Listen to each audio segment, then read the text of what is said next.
El chanchito menor hizo su casa de paja. El chanchito del medio hizo su casa de madera.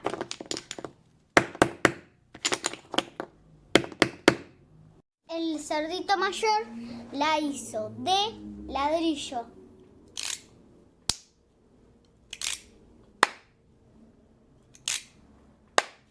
El lobo sopló la casa de paja hasta que la derribó. Luego sopló la casa de madera y la derribó. Por último, intentó derribar la casa de ladrillo.